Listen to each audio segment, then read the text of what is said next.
With more than 6,000 small and microcap companies listed, if you're looking for the next apple at the earliest stage, then Channel Check truly is the orchard. The listed companies support Channel Check, so it's free for you, the potential investor, to gain access to institutional quality research from FINRA licensed analysts, advanced market data, industry reports, news, and a growing catalog of videos and webcasts. Make sure to subscribe to our YouTube channel and register for Channel Check so you're always up to date on what's going on at the small and microcap data place.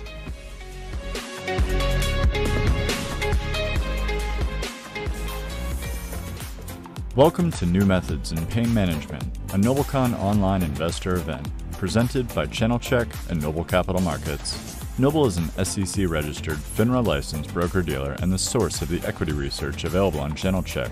This presentation features electroCore, NASDAQ ticker symbol ECOR. Following a brief overview presentation from CEO Daniel Goldberger, Noble research analyst Gregory Aurand will moderate a Q&A session. With that, I am pleased to present Daniel Goldberger. Hello, everybody, and thank you for making some time to listen to our presentation. My name is Dan Goldberger. I'm the CEO of electroCore, and we greatly appreciate the opportunity that Noble Capital has presented to us to talk about our exciting young company. We call ourselves a commercial stage bioelectronic medicine company. The ticker is ECOR. Slide number 2 is the fine print about our forward-looking statements. Slide number 3 is a little bit of background about the company. Our ticker again is ECOR. Our headquarters are in Rockaway, New Jersey. The stock has been bubbling around between $1 and $1.10. Recently, the slide says $23 million of cash, but the footnote adds an additional $18.8 million that was raised in a public offering at the beginning of July of 2021. This is a photograph on the right-hand side of the slide of our flagship device, the gammaCore Sapphire. My name again is Dan Goldberger. I'm the Chief Executive. Brian Posner, our Chief Financial Officer. We both joined the company in 2019 and have done a lot of work to restructure and relaunch the business. We're very, very fortunate that Peter Stotz is with us. Peter is a board-certified anesthesiologist, very well respected in the pain management community. He's the current president of the World Pain Society, a physician professional society. He's also the chief medical officer of Premier Pain Centers, one of the larger chains of pain management clinics in the United States. Peter was a co-founder of this company 15 years ago. He went on to pursue his academic and other professional pursuits, and we were very fortunate to bring him back as our chief medical officer last year. The investment summary on slide number 5 is that we are commercializing a platform therapy called a non-invasive vagus nerve stimulator, and I'll discuss that in greater detail as we go through the presentation. This is FDA cleared for several indications, and we have quite a few indications in the pipeline for futures. Our target market right now is headache. We are FDA cleared to treat cluster headache and migraine headaches. This is a recurring revenue business model based on 30-day, 90-day prescriptions, and the headache specifically tends to be a chronic condition, and the business is built on refill prescriptions for those chronic headache sufferers. And then, of course, we have a broad and deep intellectual property portfolio, and that protection extends through the decade. This is our flagship device, the gammaCore Sapphire. You see photographs of it in use on slide number 6. If you can see my window, this is my personal device. It's about the size of a smartphone. This is a personal use device. It's portable. It has a rechargeable battery, and this implements our non-invasive vagus nerve stimulation therapy. Fast-acting, highly targeted, very comfortable, easy to use. We are FDA cleared for prevention and treatment of cluster headache in adults, and we're FDA cleared for prevention and treatment of migraine headaches in adults and in adolescents. Adolescents was a label extension earlier this year. When we talk about when we talk about acute treatment, that means that I feel like I have a headache coming on. I take this device out of my pocket or out of my purse. I give myself a 2-minute dose of electrical energy, as you see in the photograph at the side of the neck. And our patients tell us that they often feel immediate relief or at least reduction in the discomfort associated with the headache.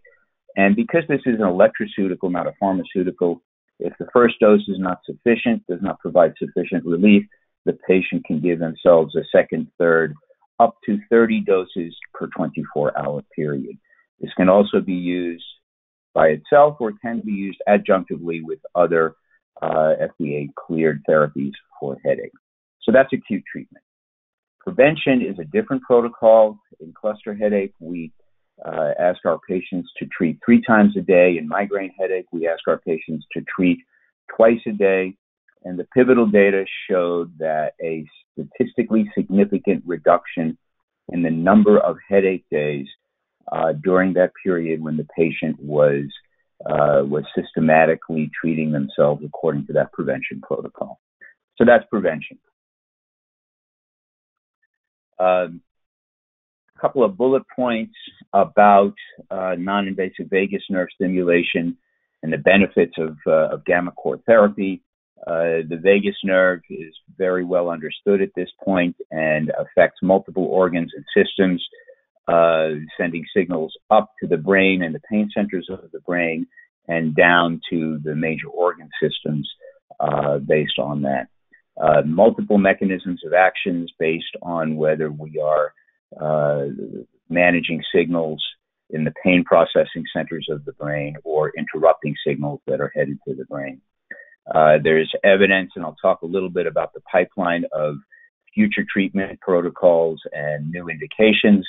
And as I mentioned earlier, this is intended to be a personal use device. We're asking patients to self-treat. There are no off-target effects. We have a tremendous safety profile, and it can be complementary to existing care. It can be used in addition to or instead of pharmaceutical interventions. A few comments here on slide number 8 about the total addressable market. Cluster headache on the right-hand side of the slide is a smaller cohort, about 400,000 patients in the U.S., but this is a very debilitating form of headache, and there are really very few credible therapies for cluster headache, and therefore gammaCore non-invasive vagus nerve stimulation has emerged as first-line therapy in the treatment of cluster headache. Migraine headache, of course, is a much larger indication. The patient advocacy groups talk about tens of millions of migraine sufferers in the U.S. alone. In practice, roughly 5 million patients are being advised by a physician. Roughly 2 million migraine patients are receiving prescription therapies like ours. There are a variety of pharmaceutical solutions for migraine or over-the-counter medications. The first-line therapy, prescription therapy for migraine, are a class of pills called triptans that are pretty well understood in the United States. More recently, there are a variety of injectable therapies, including Botox for headache, and a new class of CGRP antibodies, which are generally administered by injection. And so, while it's a much larger indication, gammaCore therapy tends to be behind some of the more popular pharmaceutical therapies available for migraine. Still, plenty of addressable market for us to build a business around non-invasive vagus nerve stimulation. In the U.S., we do have reimbursement in a few channels, and a lot of our activity is built around driving additional reimbursement for headache sufferers. This is a prescription therapy. Currently, we have roughly 5 million covered lives through CVS Caremark, another 7 million covered lives through Express Scripts.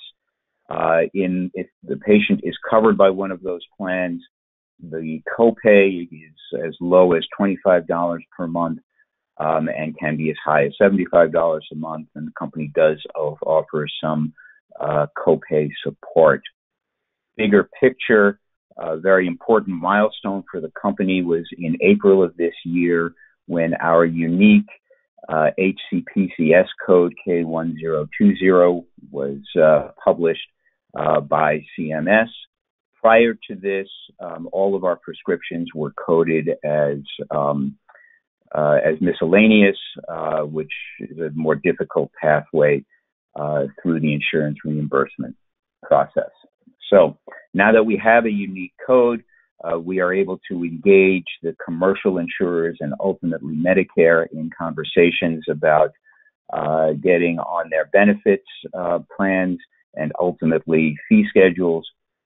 This slide number 11 is our first win with Highmark Blue Cross Blue Shield, getting a positive benefit determination for migraine and cluster headache, and we're currently negotiating a fee schedule with them. More recently, Blue Cross Blue Shield of North Dakota also gave us a positive benefit determination. Obviously, these are small regional players, but the first one is the hardest, and we look forward to additional announcements about payer coverage in coming months and as we roll into 2022. In the meantime, while we work on the big picture of commercial reimbursement, we are building our business in several channels where we are reliably getting paid. We have a contract through the Federal Supply Service that gives us access through to the VA hospital system, to military treatment facilities under the DoD, and to Indian Health Services. That's about 10 million covered lives. In those programs, gammaCore therapy is free to the end patient, and we get paid a healthy fee. And so obviously that's a great starting point in our conversations with commercial insurers. In the United Kingdom, we have a wholly owned subsidiary and several employees on the ground that have had tremendous success getting broad coverage through the National Health Service, NHS, under their MedTech funding mandate. Based on that, we think that business is going to continue to grow as the UK emerges from the pandemic and into 2022. And other, beyond England, Scotland, Ireland, Wales, are expected to sign up as well. Based on the success we've had in the United Kingdom, we're getting increasing traction with distributors around the world. And over the course of 2021, we have announced stocking distribution agreements in other countries in Europe, in Canada, Australia, and in Qatar in the Middle East, and most recently in Taiwan and China with a business called Chromat. On slide number 14, I want to expand the conversation to talk about the future and where non-invasive vagus nerve stimulation can be taken based on the clinical work that's currently ongoing. We have broad coverage in what we call primary headache, cluster headache, and migraine. There is work going on in secondary headache, so post-traumatic headache or concussion, headache associated with subarachnoid hemorrhage, and those are likely to be the next label expansions that you see from us in coming years. Based on our work in the VA hospital system, we are getting pulled into post-traumatic stress disorder, PTSD, and traumatic brain injury, again, associated with concussion. Those programs are largely being funded by DARPA and the VA hospital system. There's a significant trial funded by NIDA, the National Institute for Drug Abuse, using vagus nerve stimulation to reduce the symptoms associated with opioid withdrawal. So an application in opioid use disorder. In Europe, there have been publications using vagus nerve stimulation to treat the symptoms of Parkinson's disease, and a trial in acute treatment of stroke was fully enrolled, and we expect that data to read out in early next year. So many future applications, a lot of clinical work yet to be done, and these are indication expansions that will come in future years and dramatically increase the total addressable market. Slide number 15 is intended to be a guide for investors, events to look for that we believe will impact the valuation of our little company. So first and foremost, our operating results, so quarter-on-quarter growth in our current channels in the VA hospital system in the United Kingdom, rebuilding the commercial headache business and looking for payer determinations and then announcements about additional coverage. Internationally, looking at continued expansion in those territories covered by NHS and additional distributor announcements. Clinical data for future indications, which I just discussed, and the closest in will be top-line data from the Venus stroke trial that was concluded in Turkey. And then always important, of course, is making sure that we have adequate cash to execute the operating plan. On slide number 16, a brief overview, very wide and deep intellectual property portfolio around non-invasive electrical stimulation of the vagus nerve. More recently, we have been talking about our patent portfolio in digital health and connecting to smartphones and the internet. And slide number 17, a little bit about our historical financials. Obviously, we are now into the fourth quarter, not the third quarter. We'd previously given revenue guidance for the third quarter ended September 30th, 2021, of $1.5 million of revenue and cash consumed in operations of less than $4.5 million. As I mentioned earlier, subsequent to June 30th, the company raised an additional $18.8 million in a secondary offering. And so our pro forma cash balance is very strong. As revenues increase and we maintain discipline around operating expenses, we'll continue to narrow that cash burn gap and ultimately get to break even in profitability. And then on slide 19, a little bit about our capitalization. This is primarily straight common. There are a few remaining warrants, but unfortunately they are out of the money and likely to expire on exercise. We do have a significant number of options, 5 million shares reserved for options, but again, unfortunately, those strike prices are out of the money, and they will continue to vest over coming years. There is a little bit of commercial debt, but no significant debt on the balance sheet. So we really have a relatively clean ownership structure. So in summary, just to restate the investment thesis here, the company was formed to commercialize our exciting proprietary platform for non-invasive vagus nerve stimulation. Our launch market is around headache, which is a chronic condition treated through 90-day refill prescriptions, and that leads to a recurring revenue business model and a very strong intellectual property position. So thank you very, very much for your time and attention. And thank you to the folks at Noble Capital for the opportunity to talk to you today. Thank you, Dan, for that excellent presentation. It was a very thorough rundown of electroCore and its prospects. I'm Greg Aurand, Senior Research Analyst at Noble Capital Markets, and I'd like to ask you some additional questions regarding electroCore's outlook on your different channels. You have a couple of different channels you focus on, the commercial payer market as well as the VA DoD market.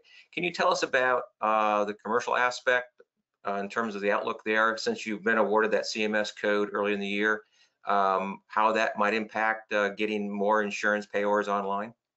Yeah, so the classic challenge for an early stage life sciences company is insurance reimbursement. And on the other side of the table, the insurers are motivated to go slowly and say no. And that's the struggle that we have currently. And it's probably worse because of the pandemic, giving the insurers, the bureaucrats, yet another excuse not to take a meeting or to delay conversations. And so we're trying to be realistic in our timelines, and we are managing our operating expenses based on, as we get insurance company wins, as we get positive benefit determinations and ultimately negotiate fee schedules, increase the availability of the therapy, and then ramp up our marketing and sales spend based on filling that pipeline. And so we're in a delicate balance now between spending more to grow the business and going through the process with the insurance companies. You have an excellent opportunity in the VA DoD space as well. What room for growth do you expect there, and how far have you penetrated that market? Yeah, so it's a tremendous opportunity for us. We barely scratched the surface. There are over 350 VA hospitals and clinics around the United States, and obviously there's a tremendous need to serve our veterans who suffer from headache, but more than just headache. PTSD is a big problem/opportunity in the VA hospital system. Traumatic brain injury and concussion is another very large opportunity, and the VA hospital system and DARPA are helping us develop those extended indications. But just in headache, we currently are selling our product into roughly 50 VA hospital systems around the United States. And so in terms of the number of hospitals, as the pandemic recedes, we have the ability to open up additional facilities around the United States. And within the hospitals that we've already opened up, the ability to go deeper beyond traditional headache specialists into the pain management clinics, into women's health, into the prosthetics system. There's tremendous opportunity ahead of us. The pandemic has been starting and stopping our access to those facilities. And, I'm sure everybody is hoping that we're finally past the worst of that. Yeah, no doubt. We'd all look forward to a post-COVID environment free of any issues. In terms of opportunities for growth outside the U.S., the NHS you're in the MedTech funding mandate there for the NHS. How has that affected your perception in the market space outside the U.S. there? Yeah, it's been very, very powerful, showing how vagus nerve stimulation therapy can be successful in a universal care environment. And there was a publication in Pharmacoeconomics earlier this year that talked about not just the clinical benefits of vagus nerve stimulation for pain management, but also the healthcare economics benefits. The authors talked about being able to save, on average, 450 British pounds per patient per year using gammaCore therapy in cluster headache versus the standard of care. And so the combination of outstanding clinical benefit, first-line therapy in cluster headache, and now a growing database of healthcare economic support is very compelling for national healthcare kinds of systems. And so obviously we're going to use that in the U.S. with the commercial insurers as well. But as it relates to the international business, most of the world is on some form of national healthcare. And based on the success in the UK, distributors around the world have taken notice and are making we're making a variety of inroads in opening up distribution in other countries. I think you'll see some additional announcements about European countries beyond the UK, where we're starting to get government healthcare approvals and reimbursement as we get into 2022 and 2023. Oh, excellent. That sounds very promising. I believe, if I'm not mistaken,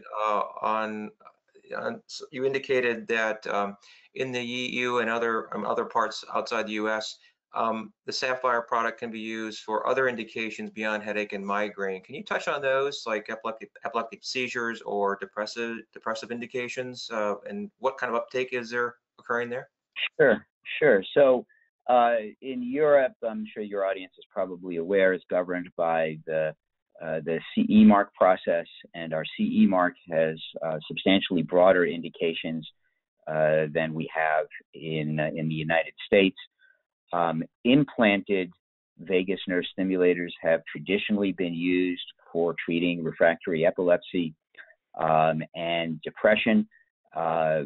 An implant is a surgical procedure and is quite expensive, but there's every reason to believe that our non-invasive therapy can be used in those indications as well. We do not have substantial clinical data yet around epilepsy and depression, but the method of action and the clinical success of the implanted devices certainly creates some expectation of success. You indicated that you have a pretty large list of indications that Sapphire could work itself into as a platform. You have several trials occurring, investigator trials that are occurring. What are the most promising or most excite you in terms of its outlook for electroCore? Yeah, so short-term secondary headache is most likely to be our announcements in the short term. So secondary headache, so headache associated with brain injury or concussion, and or a headache associated with subarachnoid hemorrhage, are the trials that are ongoing now, and are obvious extensions from our primary headache indications. Longer term, the NIDA initiative in opioid use disorder, given all of the energy that we're putting into managing the opioid crisis, could get fast-tracked. The work that DARPA and the VA hospital system are doing in PTSD and traumatic brain injury could also ultimately get fast-tracked. So we're very excited about the future prospects for all of those opportunities. And then in Europe, the work that's going on in Parkinson's and treating the debilitating symptoms of Parkinson's. And we haven't seen it yet, but we're very much looking forward to the top-line data announcements around the stroke trial. Those are, completely different call points, and we'll have to understand the commercial implications, but it's intriguing work. In terms of just the overall competitive landscape, how do you see it going forward, either for your products as standalone as a non-invasive stimulator, but also relative to the rest of the neuromodulation business? Yeah, so it's a complex and rapidly evolving landscape. In cluster headache, there have been several publications now talking about gammaCore as first-line therapy in cluster headache, and there really are very few, if any, compelling alternative therapies. In migraine, it's a very competitive landscape between the pharmaceutical therapies, especially the injectables, Botox for headache, the CGRP antibodies. There are other nerve stimulator technologies that have different methods of action, not the vagus nerve, that are available for migraine. One of them is, several of them are over the counter, and so they don't have that barrier of a prescription. And so we're constantly monitoring that landscape as to penetration and price and consumer acceptance.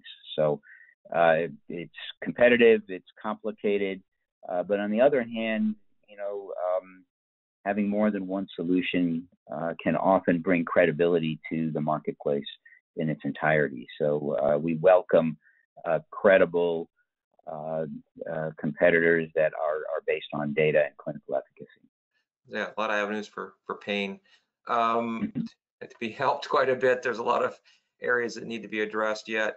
You talked about a little bit about your patent portfolio, and I think recently you obtained a new patent. You mentioned about smartphone digital health integration. Can you tell me how that might work for your product going forward? Yeah, we don't say much, because again, it's a highly competitive field, but we're very excited about a next generation commercial device that is fully integrated with a smartphone and can collect compliance data on the one hand, can be automatic, we can refill prescriptions through the internet rather than having to do a physical refill. And then longer term, looking at the advances in remote patient monitoring, not just clinically, but also the reimbursement pathways. And there are a new set of CMS codes around remote therapy delivery. And so we're looking at those pathways. So the connectivity with the smartphone and the internet opens up so many exciting digital health pathways for us and for the industry at large that the future is very, very bright. Sounds terrific. You also talked about, in terms of the financial aspects, you recently raised some funding in a public offering, but going forward, utilizing those funds, is there any particular areas you want to make investments in and focus on for next year and the year after? Yeah, so that's the constant management challenge is how much do we invest in marketing and sales today to grow the existing business, and how much do we invest in R&D and clinical work to expand the total addressable market and build the business for the future. As I mentioned earlier, in the short run, we're very carefully titrating our marketing and sales spend based on insurance company reimbursement and how many outlets we have, what's the availability of the therapy regionally and nationally. But I expect our sales and marketing spend to start to ramp up in the next year as we ramp up the number of covered lives. Longer term, we obviously want to continue to sustain our R&D efforts. We're very, very fortunate to have so much frankly, government support for these various investigator-initiated trials. So our cash contribution to R&D is really very low for the foreseeable future. That would ramp up if and when we decide to take some of these programs to the FDA. I'd be a bit remiss if I didn't, for the sake of investors who aren't familiar with electroCore, to ask about how the revenue stream model works, the razor blade approach for electroCore. Can you discuss that a little bit in greater detail? Sure. So, this is our flagship device, and this has a certain cost of goods associated with it. In the commercial channel, our wholesale acquisition cost, so our list price, if you will, is $575 per month. And so if a physician writes a prescription, a 30-day prescription, or a 90-day prescription, it would be 3 times that, or roughly $1,800. After rebates and copay support, our ASP is around $425 to $450 per month. And so while this does have some cost of goods associated with it, as we get the second and third refill prescription, our gross margins expand very quickly. We've been reporting the last few quarters gross margins of roughly 70%. That will expand with, that just expands with volume as we're able to cover more and more of our fixed expense for our physical plan. In terms of patient use, and do you see a chronic demand, so to speak, from patients who suffer from cluster or migraine headache? In other words, they're not going for 30 days, 60 days even, they're going for longer term prescriptions? Absolutely. The numbers that were reported in Pharmacoeconomics, the paper that I mentioned that was published last spring, the roughly 45 to 50% of patients came back for a refill at 90 days, and almost roughly 30%, maybe a little bit more, were still on therapy at the end of the year. And so those patient retention rates compare very favorably with what we see in the pharmaceutical world. And obviously, we'll have to see if that continues to scale, but that's consistent with our experience in other channels. Oh, excellent. It sounds fantastic. If it works, you're going to keep using it, no doubt about it. Correct. Dan, thank you again for your time. That's all the questions I had for today, but I do appreciate your participation in our forum, and looking forward to future news from electroCore. Absolutely, and just to remind everybody, our ticker is ECOR. We're honored and flattered to be included in your event this cycle, and look forward to working with you in the future. Thank you for joining us for this NobleCon online investor event presentation, brought to you by ChannelCheck and Noble Capital Markets. Visit our YouTube channel for more video content, including interviews, virtual roadshows, and conference presentation replays. New content is added regularly, so subscribe below to stay up to date. Visit channelcheck.com or click the link in the description to access equity research, news, and advanced market data on this and the 6,000 other small and microcap companies listed.